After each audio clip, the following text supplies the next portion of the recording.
আসসালামু আলাইকুম, welcome to Julius kitchen. আশা করি সবাই ভালো আছেন। আলহামদুলিল্লাহ, আমরাও সবাই ভালো আছি। আজকে আমি দেখাবো দুধ পুলি পিঠা রেসিপি। আশা করি আমার রেসিপিটা ভালো লাগবে। যদি ভালো লেগে থাকে ভিডিওতে একটা লাইক দিবেন এবং পরবর্তী রেসিপিগুলো দেখার জন্য যারা ফেসবুকে দেখছেন তারা পেজটাকে ফলো করবেন এবং যারা ইউটিউবে দেখছেন তারা আমার চ্যানেলটাকে সাবস্ক্রাইব করবেন। দিয়ে দিচ্ছি হাফ কাপ পরিমাণে খেজুরের গুড়। আমি বাটালি গুড়কে একটু পানি দিয়ে জাল দিয়ে লিকুইড করে নিয়েছিলাম, সেখান থেকে আমি হাফ কাপ পরিমাণে দিয়ে দিলাম। দিয়ে দিচ্ছি 3টা এলাচ থেতলো করে। এলাচ 3টাকে আমি একটু থেতলে নিয়েছি। দিয়ে দিচ্ছি 1 চা চামচ পরিমাণে ঘি। এখন এটা ফুটে ওঠার পরে আমি দিয়ে দিব 1 কাপ পরিমাণে নারিকেল কোড়া।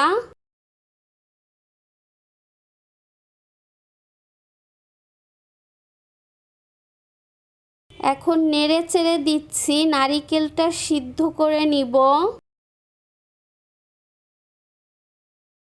এখানে আপনারা লিকুইড খেজুরের গুড় দিয়েও করতে পারেন, আবার বাটালিটাকেও লিকুইড করে নিতে পারেন। হাফ কাপ পরিমাণে দিয়ে দিচ্ছি সামান্য লবণ। দিয়ে দিচ্ছি 1/4 কাপ পরিমাণে গুঁড়া দুধ। চাইলে এখানে লিকুইড দুধটাকেও আপনারা ঘন করে দিতে পারেন। এখানে আমি আমার পরিমাণ মতো পিঠা তৈরি করব, সেই অনুসারে সব কিছু নিচ্ছি। আপনারা বেশি তৈরি করলে এই মাপেই সব আবার বাড়িয়ে বাড়িয়ে নেবেন।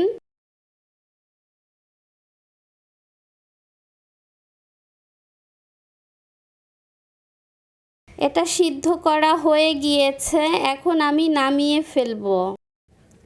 এখানে আমি নিয়েছি 1 কাপ পরিমাণে পানি, দিয়ে দিচ্ছি সামান্য লবণ। আমি চালের গুঁড়াটাকে সিদ্ধ করে নিব। আমি দিয়ে দিচ্ছি 1 কাপ পরিমাণে চালের গুঁড়া। আপনারা বেশি পিঠা বানালে চালের গুঁড়ার পরিমাণ এবং পানি বাড়িয়ে দিবেন। এটাকে আমি ঢেকে একটু সিদ্ধ করে নিয়েছি। নেড়ে চেড়ে দিচ্ছি। দেখুন একদম পারফেক্ট হয়েছে। চালের গুঁড়াটা সিদ্ধ করা হয়ে গিয়েছে। আমি নেড়ে চেড়ে এখন নামিয়ে ফেলব। এটাকে নামিয়ে ফেললাম। এখন আমি একটা ডিশে ঢেলে নিলাম। এটা যখন হাতে সয় এমন তাপমাত্রায় ভালো করে ম্যাশ করে নিতে হবে। এই ডোটাকে যত ভালো করে ম্যাশ করে নেবেন পিঠাটা তত ভালো হবে। বানানোর সময় ফেটে যাবে না এবং পিঠাটাও নরম হবে। যদি হাতে একটু গরম লাগে তাহলে পানি লাগিয়ে নেবেন। কুসুম গরম পানিও নিতে পারেন, আবার ঠান্ডা পানিও নিতে পারেন। ভালো করে ম্যাশ করে নিতে হবে।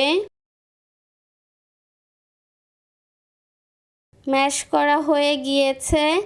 এখন আমি ডোটাকে একটা ভিজা তাওয়াল দিয়ে ঢেকে রাখবো, যাতে এটা শক্ত হয়ে না যায়।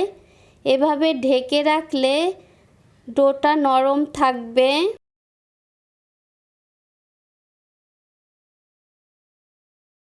এখন আমি পিঠাগুলো তৈরি করে নিচ্ছি।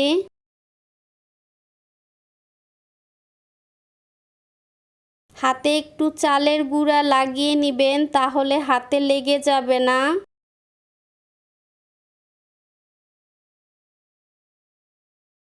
আমি পুর দিয়ে দিচ্ছি। এই শীতে আমাদের বাঙালিদের ঘরে ঘরে পিঠা খাওয়ার ধুম পড়ে যায়। দুধ পুলি পিঠা, যে কোনো পিঠাই এই শীতে খেতে খুবই মজা। এখন আমি লক করে দিচ্ছি। এইভাবেও লক করে নেওয়া যায়। আবার আমি একটু ডিজাইন করেও আরেকটা দেখিয়ে দিচ্ছি। যে যেটা পছন্দ করেন বা করতে পারেন সে সেটা করবেন।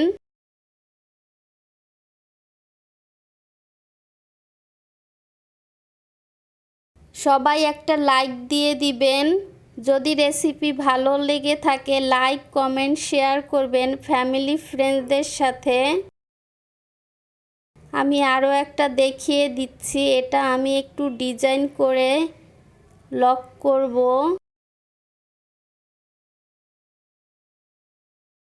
এইভাবে চেপে একটা কোনা বের হবে, সেটাকে আবার ভাঁজ করে দিতে হবে।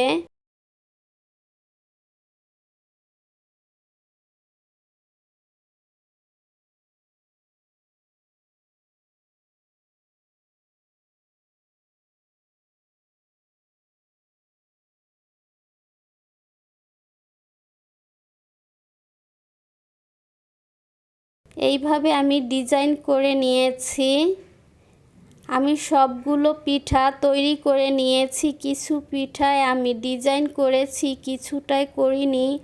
এখন আমি ঢেকে রাখবো।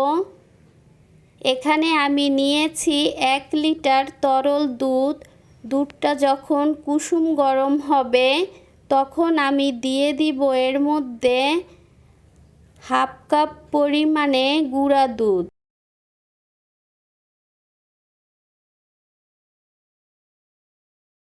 বেশি গরম করে গুঁড়া দুধ দিলে দলা পেকে যাবে, তাই কুসুম গরম হলেই গুঁড়া দুধটা দিয়ে দিবেন এবং নেড়ে চেড়ে দিতে হবে, নয়তো গুঁড়া দুধটা নিচে লেগে পোড়া লাগতে পারে। এইভাবে অনবরত নেড়ে চেড়ে আমি এটাকে 2-3টা বলক আনবো।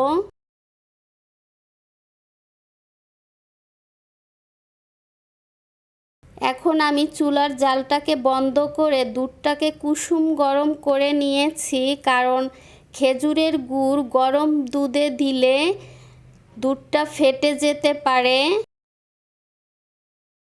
এজন্য দুধটাকে কুসুম গরম করে তারপরে খেজুরের গুড়টা দিতে হবে। আমি চুলার জালটা এখনও অন করিনি। খেজুরের গুড়টাকে আমি ভালো করে মিক্স করে তারপরে অন করব।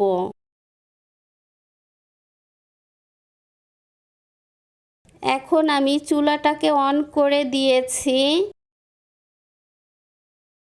যখন দুধটা ফুটে উঠবে তখন আমি দিয়ে দিব পিঠাগুলো। এখন আমি পিঠাগুলো দিয়ে দিচ্ছি। এই অবস্থায় চুলার আঁচটা থাকবে মিডিয়াম লো।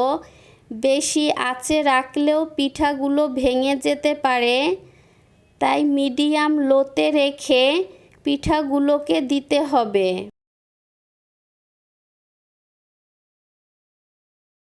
এখন আমি এটাকে মিডিয়াম লোতে রেখে 15 থেকে 20 মিনিট রান্না করব। বেশি নাড়াচাড়া করা যাবে না, তাহলে পিঠাগুলো ভেঙে যেতে পারে।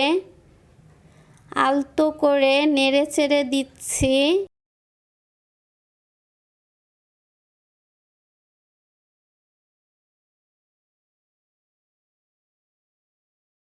মিডিয়াম লোতে রেখে আমি এটাকে রান্না করে নিচ্ছি। ফিরে আসব 20 মিনিট পরে। ফিরে আসছি 20 মিনিট পরে।